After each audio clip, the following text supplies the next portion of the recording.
श्रीमद् भगवद गीता तृतीय अध्याय श्लोक संख्या 18 का हमने कल मनन किया था, जिसमें भगवान श्री कृष्ण कहते हैं नैव तस्य कृते नार्थो न कृते नेह कश्चन न चास्य सर्वभूतेषु कश्चिदर्थ व्यपाश्रय।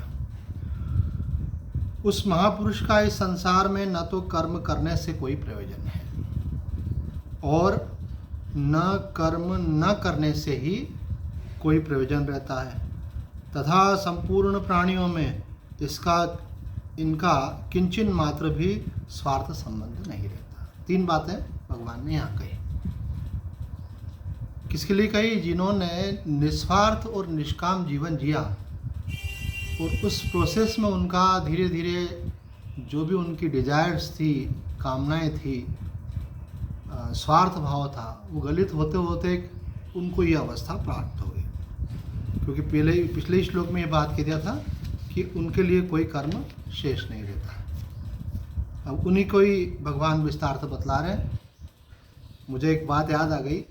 दशहरा मैदान में एक हमारे उज्जैन में एक म्यूज़िक का स्कूल था, प्राइवेट कोई।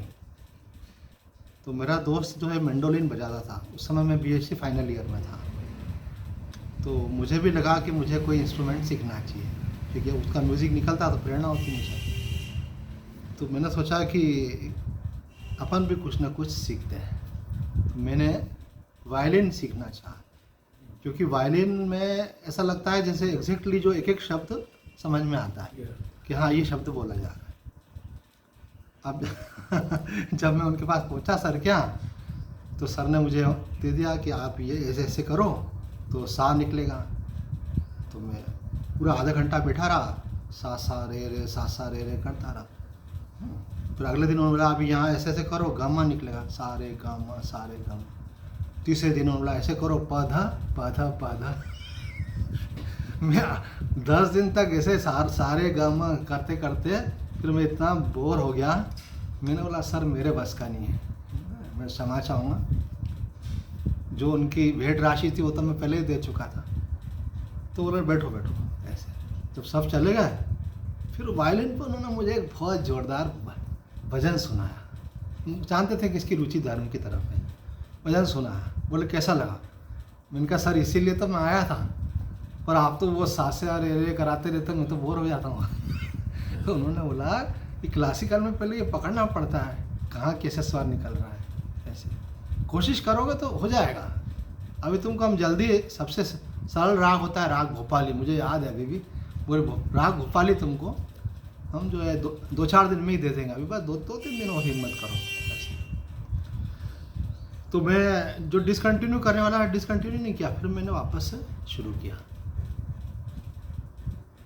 तो इसी प्रकार से जिन लोगों ने जीवन का लक्ष्य बना रखा है कि संसार में हम रहते हैं, संसार में हमको अनेक प्रकार के क्लेश हैं, अशांति है, चिंताएं हैं, भय है, तनाव है, भगवान ऐसा कुछ हो कि हम इन सब से मुक्त होकर के परम आनंद की स्थिति को प्राप्त हो। तो एक साधारण मनुष्य को तो मालूम ही नहीं है कि मनुष्य शरीर रहते हुए ऐसा हो भी सकता है ना। उनको तो लगता है कि संसार है तो ये तो सब तो रहेगा ही, मतलब। पर हमारे शास्त्र बोलते नहीं, ये कोई सहज अवस्था नहीं है हमारी, ये हमारी विकृत अवस्था है ना। जैसे आपका पेट दुख रहा है तो कोई ये नहीं बोला अरे पेट है तो दुखेगा ही नहीं, उसमें क्या। अरे डॉक्टर बोलेंगे पेट दुख रहा है मतलब कोई प्रॉब्लम है, प्रॉब्लम दूर हो जाएगी, पेट ठीक हो जाएगा। तो हमारे शास्त्र, हमारे आचार्य बोलते हैं कि अगर आपको चिंता हो रही है, भय हो रहा है, तनाव हो रहा है, आपको दुख है, असुरक्षा का भाव है, इसका मतलब कहीं ना कहीं आपके अंदर कुछ गलती हो रही है।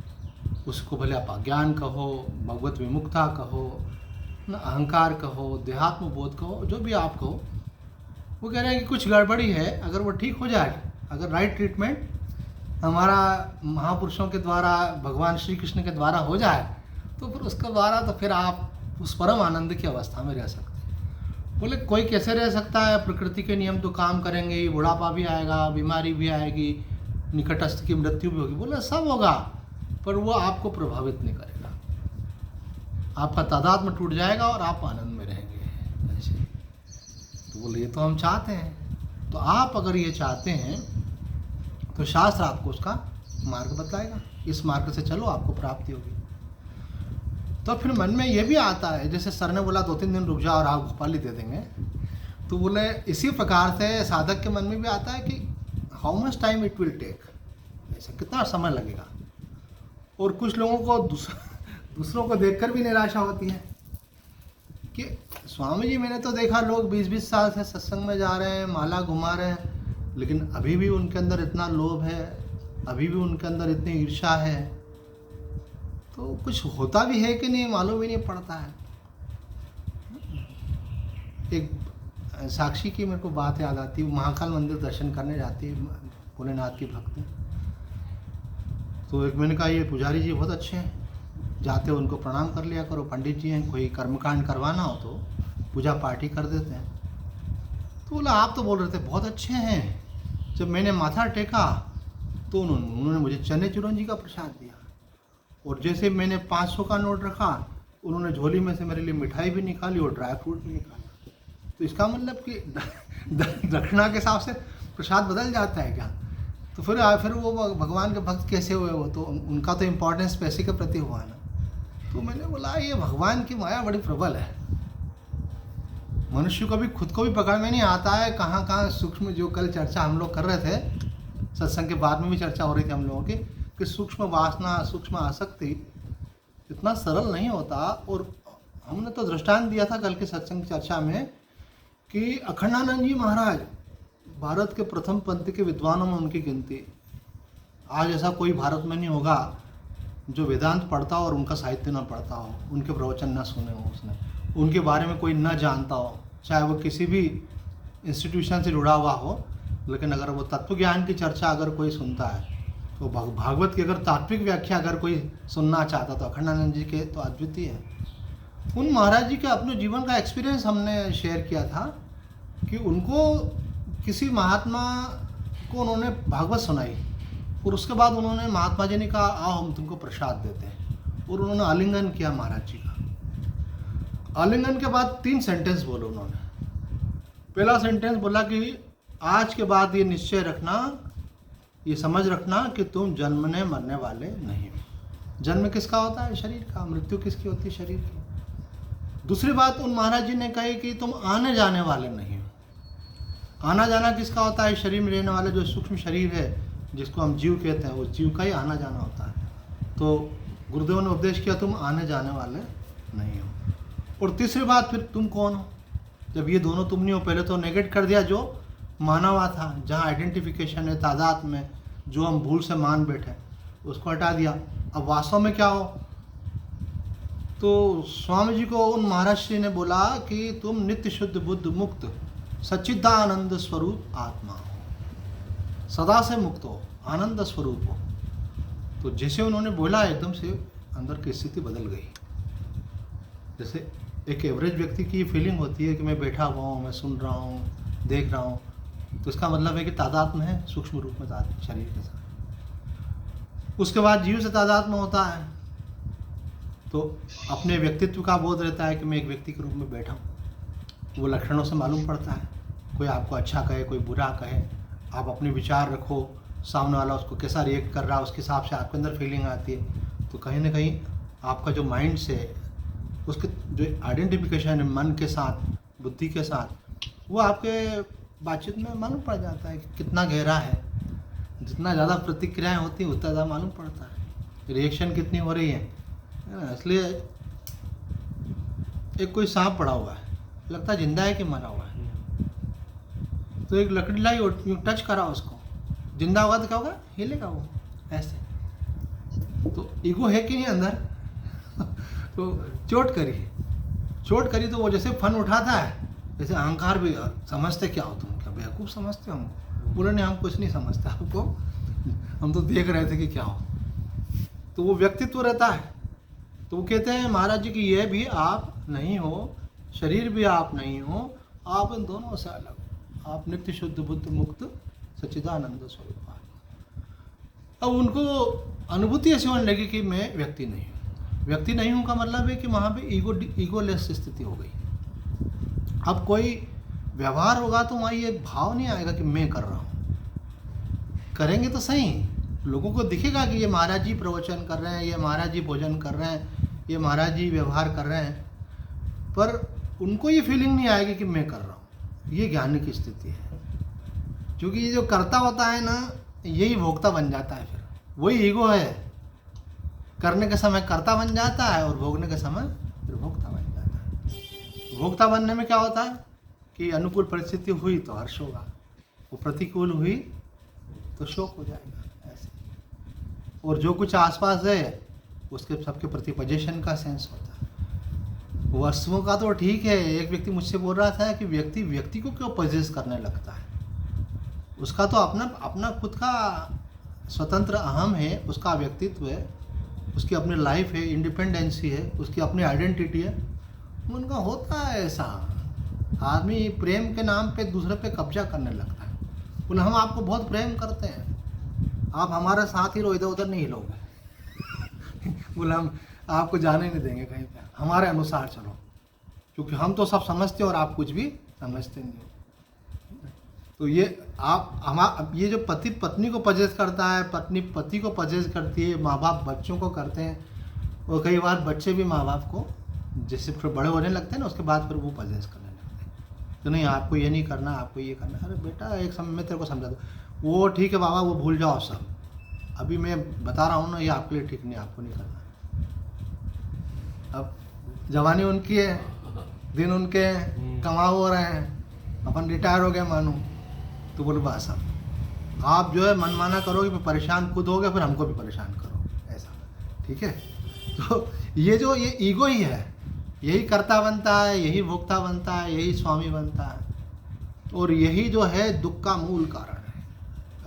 यही परमात्मा से हमको अलग किए हुए हैं। प्रेम गली अति सांकरी, जहाँ में तो न समाए, जब मैं था तब हरि नहीं, हरि मिले मैं ना। ये मैं मिटा कि हरि मिले, और हरि तो मिले ही हुए हैं, ये मैं मिटना चाहिए। मैं मिटने की बात जो कर रहा है वो भी यही कर रहा है, वही कर रहा है, वो आत्मा नहीं कर रही, ये भी बात समझना। इसलिए ये अपने को बचाने के ऐसे ऐसे तरीके खोजेगा, है ना। क्या हुआ, रमण महर्षि जी ने दृष्टांत दिया है। महर्षि कहते हैं कि एक व्यक्ति चोरी करके भागा, तो घर का मालिक उसके पीछे दौड़ा और आवाज़ दी, चोर चोर।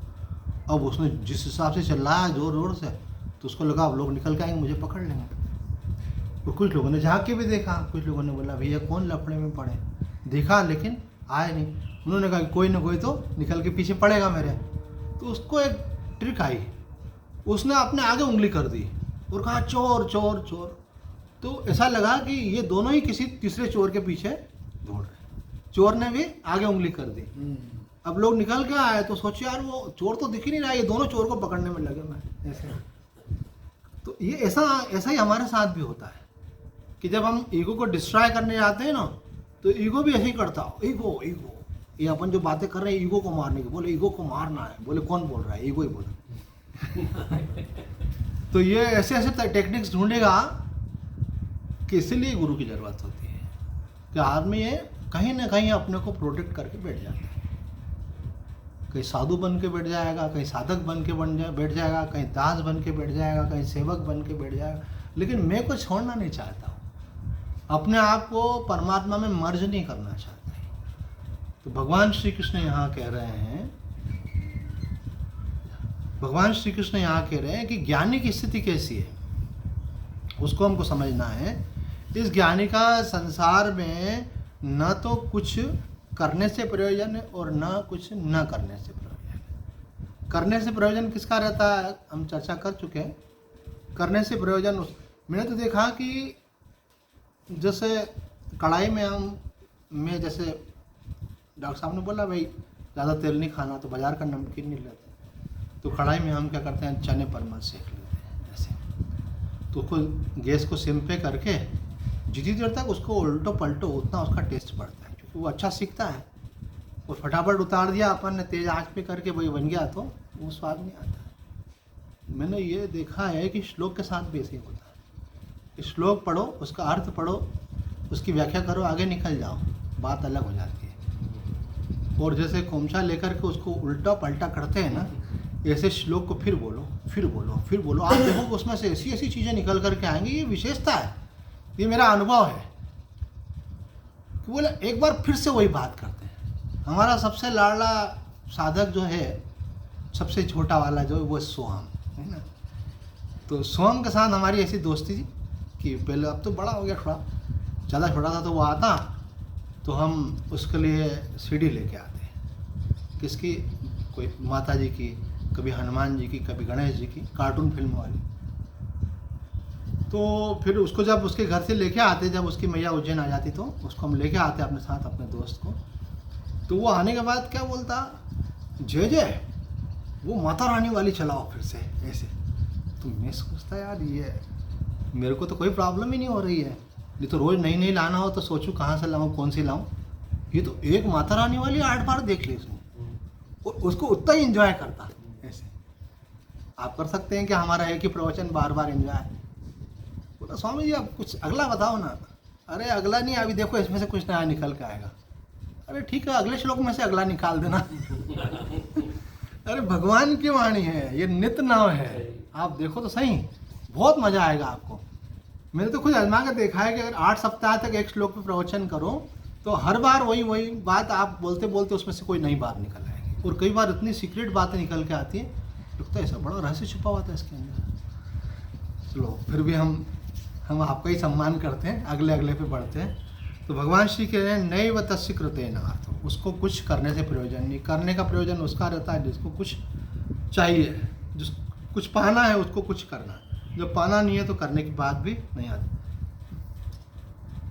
नैव तस्य कृतेन अर्थो, ना, आगे कहते हैं ना कृते नेह कश्चन।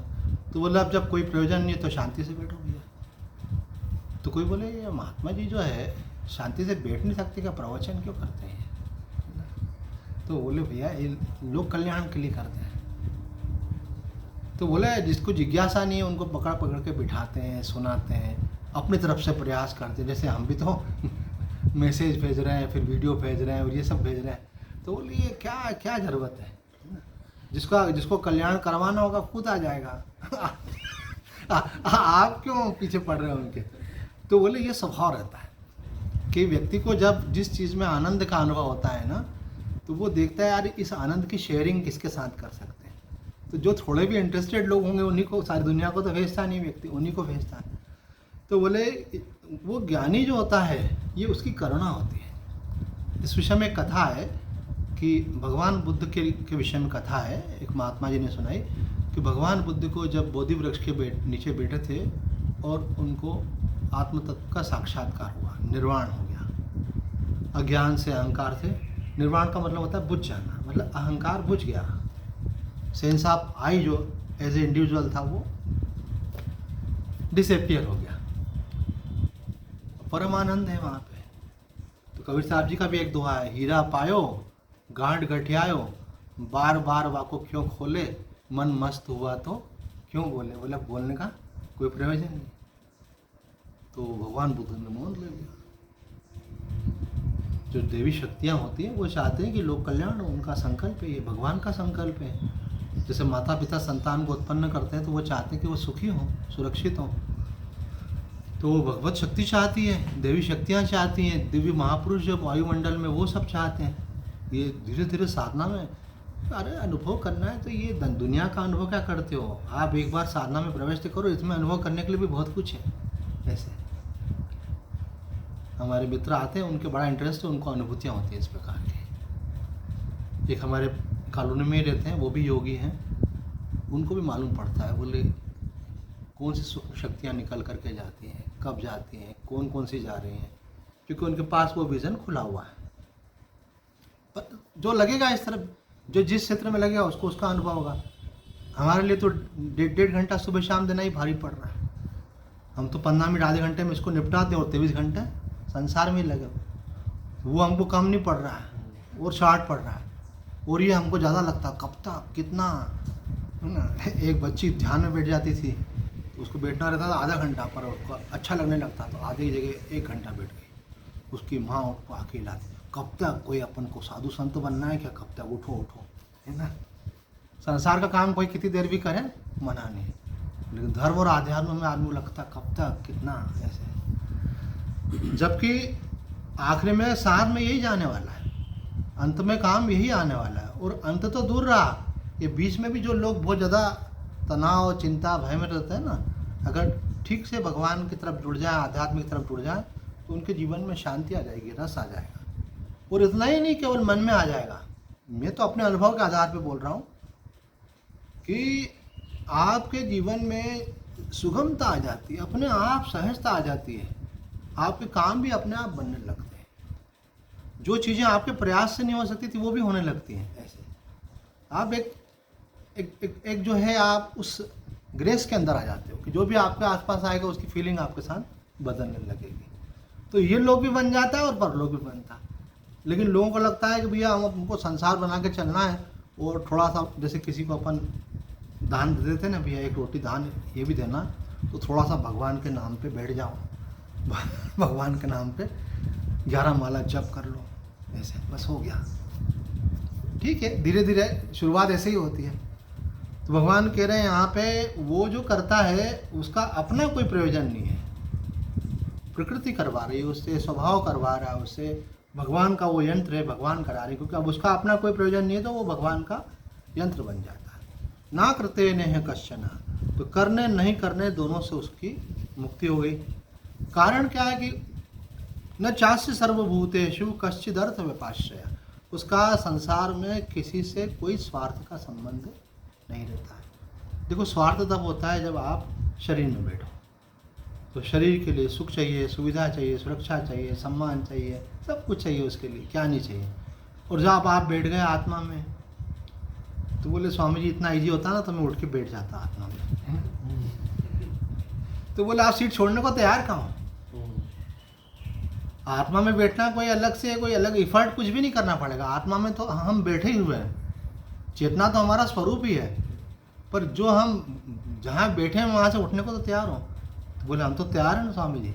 कहाँ तैयार हो? हम बोल रहे हैं कि परिवार से मत इतना चिपको, पैसे से इतना मत चिपको, वस्तुओं से इतना मत चिपको, इनमें आसक्ति मत करो। इनमें आसक्ति करने वाले के रूप में तो मैं बना हुआ है वहाँ पे। देहात्म भाव में बैठने का मतलब क्या है कि हम संसार को पकड़ करके बैठे हैं। एक संत ने बड़े अच्छे शब्दों में कहा है, ego projects the desires and desires creates the ego. मनुष्य अनेक कल्पनाओं को लेकर के जी रहा है, ये हो जाए, वो हो जाए, ऐसा कब होगा, मैं ऐसा प्लान कर रहा हूँ, मैं वैसा प्लान कर रहा हूँ, है ना। और गलती से अगर आपने जहाँ उन्होंने ज़्यादा उनका अटैचमेंट है, तो वहाँ से थोड़ा सा आपने अलग करने की कोशिश करी, तो वो सबसे पहले तो आपको ही बोलेंगे, अरे हटो भैया, हमारे बने बनाए संबंधों को आप उसमें वैराग्य पैदा कर रहे हो। वो वैराग्य नहीं बोलेंगे, सोचेंगे कि ये हमारा व्यवहार बिगाड़ रहा है। जबकि व्यवहार बिगड़ता नहीं है, व्यवहार अच्छा हो जाता है, क्योंकि आसक्ति के कारण व्यवहार जो होता है वो यथोचित नहीं होता है, शास्त्रोक्त नहीं होता है, नीतिगत नहीं होता है। वहाँ हम अपना पोजीशन लेकर के व्यवहार कर रहे होते हैं। तो यहाँ कह रहे हैं उनका कोई स्वार्थ नहीं है, क्योंकि उनका ईगो नहीं है, क्योंकि उनका देह भाव नहीं है। देह भाव क्यों नहीं रहा? क्योंकि उन्होंने वासनाओं को त्याग दिया। व्यक्ति को ये देखना चाहिए कि मेरी क्या कामना है। अगर एक भाई ने बड़ा अच्छा प्रश्न पूछा, पर उनको थोड़ा खराब भी लगा होगा, क्या स्वामी जी ऐसा क्यों बोल रहे हैं कि हमारी आध्यात्मिक इच्छाएं भी नहीं होना चाहिए। पर हमारा अभिप्राय था कि छोटी छोटी जो हम अपने अंदर कंडीशंस बना लेते हैं कि ऐसा होना चाहिए, तो बोले भाई जो साधन आपको दिया है भगवान ने, जितना धन दिया है, जितनी वस्तुएं दी हैं, जैसा स्वास्थ्य दिया है, जैसा परिवार दिया है, वहाँ से आप अपना रास्ता बनाना शुरू करो। आप ऐसा मत सोचो कि ऐसा हो जाएगा तो करूँगा, उसको आप पोस्टपोन मत करो कि अभी तो मेरा सेपरेट रूम नहीं है, सेपरेट रूम होगा तो फिर भजन होगा। इस शहर में भजन नहीं होता है, उस तीर्थ में भजन होता है, वहाँ जाएंगे तो भजन होगा। तो आप जब कोई भी शर्त लगाओगे तो वो शर्त के कारण क्या होगा, उतना डिले होगा। वो जिसको लगन होती है वो डिले नहीं करता है, वो बोलता है यार कि जब जितना होगा तब होगा, अभी जो होता है वो तो करो। ऐसे आपको जोर से भूख लगी हो और भोजन बनानी हो, घर में जो भी बनाने वाले माँ हैं, पत्नी है, बहन, वो बोले कि अभी बनता है, आप थोड़ा सा बैठो। तो बैठता है आदमी, जोर से भूख लगे तो नहीं बैठता है। वो बोले तुम भोजन बनाओ तो थोड़ा सलाद वलाद तो दे दो मेरे को। बोले आज सलाद लिया ही नहीं है। अरे वो थोड़ा डब्बे में देखो, कुछ नमकीन कुछ पड़ाओ, है ना, कुछ चने वने कुछ भी पड़े, थोड़ा आप बनाओ तब तक। ऐसा बोले वो भी नहीं, बोले कि देख लो कोई फ्रूट पड़ा है क्या, फ्रूट काट लेते हैं तब तक ऐसा। तो बोले आप थोड़ी देर बैठ नहीं सकते, तो बोले मैं तो बैठ सकता हूँ पर ये अंदर चूहे दौड़ रहे हैं, इनको क्या करूँ। तो जब भूख व्यक्ति को लगती है तो वो शांति से बैठ नहीं पाता है। तो ऐसे ही परमात्मा की जिसको भूख लगती है वो साधनों पर डिपेंड नहीं रहता है। और वास्तव में देखा जाए ना तो किसी ये गुण साधन से नहीं, ये साधनों से होने वाला भी नहीं है। अगर आपको बढ़िया कमरा मिल गया, बढ़िया मंदिर हो गया, आपको माला है, आपके पास बढ़िया आसन है, आपका स्वास्थ्य अच्छा है, कमरे में बढ़िया ठंडक है, आपके अनुकूल वातावरण है, और आप फिर खूब बढ़िया भजन करो, बोला सब कुछ हो गया। एक महात्मा जी ने मुझे कहा कि देखो हाँ, ये एक सीक्रेट बात बताते माया की आपको। एक तो कल बताई थी माया वाली बात। सीक्रेट बात ये कि माया वो आपके मन को ऐसा करे कि ये हो जाए तो भजन अच्छा होगा, और जब वो हो जाएगा तो भजन नहीं होगा, तो आप चकित हो जाएंगे। मैं बोलता था कि मेरे पास वाहन हो तो मैं रोज दर्शन करने के लिए जाऊँ महाकाल। अभी पैदल जाना पड़ता है, अभी वाहन से जाना, दूसरे वाहन साइकिल से जाना पड़ता है, टाइम खराब होता है, ये होता है। अब आपके पास सब वाहन आ जाएगा, अब आपके पास उसके लिए पर्याप्त धन भी कि आपको पेट्रोल का भी विचार नहीं हो रहा है, किसी चीज़ का विचार नहीं हो रहा। बोले पता नहीं क्यों, जब साइकिल थी तो मन बहुत होता था, अब कार आ गई तो मन नहीं होता है। ये माया, इसलिए ये जड़ वस्तुओं से ज़्यादा प्रेम नहीं करना चाहिए, इनके भरोसे नहीं देना चाहिए, ये तो धोखा हो जाएगा ऐसा। जब आपको एग्जैक्टली सारी आइडियल कंडीशंस प्राप्त हो जाएंगी ना, तो आप देख करके विस्मित हो जाएंगे कि ये क्या हुआ। जिन जिन चीज़ों को मैं समझता था मेरी साधना में बाधक हैं, वो सारे साधना वो बाधाएं मेरी हट गई, लेकिन ये मन का क्या हो गया, ये मन ही पलट गया। मन को बोले चलो भैया आप तो, है ना। मुझे एक हमारे मित्र की बात याद आती है। मैं साधु बना तो पहले किसी आश्रम में रहा, तो आश्रम में देखा कि मेरा भजन नहीं होता। बहुत वक्त आ रहे थे, वो महाराज जी का बहुत काम होता था। मैंने कहा यार यहाँ तो लगे ही रहते हैं, यहाँ बैठ के शांति से भजन ही नहीं होता, अपन जिस उद्देश्य के निकले वो तो पूरा होगा ही नहीं यहाँ। तो हमारी माँ ने भी हमको सपोर्ट किया, बोले बेटा तेरा भजन जहाँ पे हो वहाँ कर, तेरी आवश्यकताओं की पूर्ति की तू चिंता मत कर, है ना। हम तेरा परिवार तेरे भगवत प्राप्ति में सहयोगी है। इनका ठीक है, इनका प्रसंग सुना रहा था। तो वो हमारे मित्र के बारे में बता रहा था। तो मेरा मित्र नौकरी करता था, उसके पास में हमने कक्ष ले लिया था, हम अपना अनुष्ठान करते थे। वो सुबह शाम मिलता था, साधना करता था और दिन भर नौकरी करता था। तो कभी कभी हम उसके साथ उसके घर जाते थे, तो अपने भाई बहनों को डांट के बोलता था तुम्हारे कारण नौकरी करनी पड़ रही है, नहीं तो ये एक स्वामी जी नहीं होते, दो स्वामी जी होते हम दोनों। ऐसे मैं भी संन्यास ले लेता। तो वो भाई बहनों का प्यार था, वो उसकी बात पे ज़्यादा ध्यान नहीं देता था। बोला हाँ हाँ ज़्यादा दादागिरी करता रहता है, ऐसे ऐसे करके चलता था। अब क्या हुआ कि सबकी पढ़ाई हो गई, अब सबकी शादी भी हो गई। तो वो भाई बहन फिर उसको बोलते हैं, बोला आप तो संन्यास ले ले, वो नौकरी का, अब टाइम वेस्ट मत कर, अब संन्यास ले ले। तो बोले ले लूँगा, तुमको क्या। बोला नहीं नहीं नहीं, तू बोलता रहता था नहीं लेना है तो अब ले ही ले, ऐसा। तो मैंने बोला कि ये तुमको डराता था, इसको लेना थोड़ी था ऐसे कि संन्यास लेना है, मेरे को संन्यास लेना है। अब देखो, अब इसको कोई बाधा नहीं है, कोई ड्यूटी नहीं है, सब कुछ हो गया। पर तो बोले यार पहले मेरा मन बहुत होता था, पर इतना डिले हो गया, मेरा मन ही होना बंद हो गया। ऐसा होता है। तो किसी किसी का झगड़ा हो जाता है, वो घर से चला जाता है, तो उसको फिर मना मुनु के लेके आता है, भैया तुम संन्यास मत लो, घर में रहो। ऐसे वो नहीं मानता, उनके गुरुजी को बोलते थे, गुरुजी बोलते बेटा अभी तुम्हारा कर्तव्य बाकी है। ऐसी भी एक घटना सत्य में हुई। एक व्यक्ति संन्यास लेके वृंदावन चला गया। संन्यास लिया नहीं, मतलब घर से निकल गया, वस्त्र नहीं पहने थे। तो घर वाले गुरुजी के पास गए, बोले अभी बहनों की शादी नहीं हुई है, पिताजी तो इतना कर नहीं पाएंगे, तो भाइयों को मिलकर ही करना पड़ेगा, अब अकेला मेरे पे आ जाएगा सारे। बड़े भाई ने कहा इसको भी सहयोग करना चाहिए। तो गुरुजी ने कहा ये बात तो सही है बेटा, तुमको अगर परमात्मा की प्राप्ति करनी है, तो अगर तुम अपने लिए सुख के लिए नहीं, अगर ये बहन की शादी करनी है उसके लिए तुमको कुछ व्यवस्थाओं को में सहयोग करना है तो करना चाहिए, अच्छी बात है। उसके बाद संन्यास ले लेना। भगवान कोई जा नहीं रहा है कहीं, संन्यास कहीं जा नहीं रहा है, कर लो ड्यूटी तो उसके बाद। अब एक्चुअल में उसकी भी मन की स्थिति थोड़ी ऐसी आधी आधी थी, वो तो झगड़े के कारण आ गया था, तो वो चला गया घर पे। अब बहन की शादी हो गई, तो फिर मैंने पूछा, मैंने कहा अब ले लो, तो बोले जब मूड बना था तब तो बना कर दिया। मैंने कहा संन्यास भी कोई मूड की चीज़ है क्या? भी तो एक अवस्था है, आपको समझ में आ रहा है, निरर्थकता संसार क्या छूट जाता है। अरे बोले यार वो अब ठीक है, अब जैसा ठीक है, अब अपन भी यही वाला कोर्स करेंगे, मतलब गृहस्थ वाला कोर्स।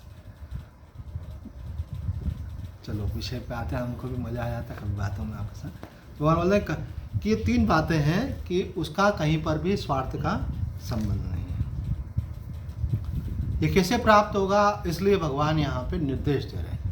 तस्माद असक्त सततम कार्यम कर्म समाचर, असक्तो याचरन कर्म परमाप्नोति पुरुष।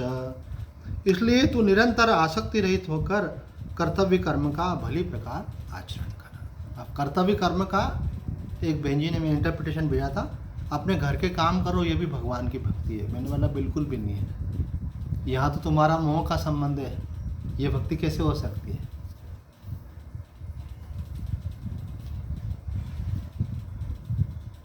तो कहते हैं इसलिए तू निरंतर आसक्ति रहित होकर कर्तव्य कर्म का भली भांति आचरण कर। अब यहाँ पे जो कहा है कर्तव्य कर्म का, तो वो पहले स्पष्ट कर रहा है कि कर्तव्य केवल आपका अपने, जो आप मान के चलते हो मेरा अपना परिवार के प्रति कर्तव्य है, तो भगवान ने यहाँ पे आरंभ किया है कि आप सृष्टि चक्र के एक अंग हो। तो सृष्टि चक्र के अंग होने के नाते यज्ञ करना एक कर्तव्य कर्म है आपका। यज्ञ मतलब कि जिन जिन के भी आप कांटेक्ट में हो, आप समाज के, राष्ट्र के, मानवता के, जीव मात्र के, तो आपको प्रकृति दे रही है तो आपको भी प्रकृति को देना चाहिए। तो भगवान ने वहाँ से शुरुआत की है, सृष्टि चक्र के अंग होने के नाते। स्वार्थपूर्ण कर्म से अभिप्राय नहीं है यहाँ पे कर्तव्य कर्म। और हम अगर परिवार के प्रति भी कर्तव्य की व्याख्या कई जगह की गई है, जो निस्वार्थ और निष्काम भाव से किया जाता है। परिवार में तो सूक्ष्म मोह रहता ही है, और आप करो और बाद में आपको रिस्पांस मिले तो बुरा भी लगता है। इसका मतलब एक्सपेक्टेशन भी रहता है वहाँ पर। तो इसका मतलब ये नहीं कि परिवार को इग्नोर करना, वो तो करना ही है, पर प्लस वहीं पर रुक नहीं जाना है। इसलिए तू निरंतर आसक्ति रहित होकर कर्तव्य कर्म का भली भांति आचरण कर, क्योंकि आसक्ति रहित होकर कर्म करता हुआ मनुष्य परमात्मा को प्राप्त हो जाता है। अब यहाँ बहुत गंभीर और सूक्ष्म अर्थ स्वामी जी ने खोले हैं, उसकी चर्चा हम अगले सत्संग में करेंगे ताकि सभी को लाभ मिल सके। तो आज इतना ही कहकर अपने वाणी को विराम देते हैं। ओम पूर्णमदं पूर्णात् पूर्णमुदच्यते पूर्णस्य पूर्णमादाय पूर्णमेवावशिष्यते। ओम शांति शांति शांति। हरि ओम तत्सत्।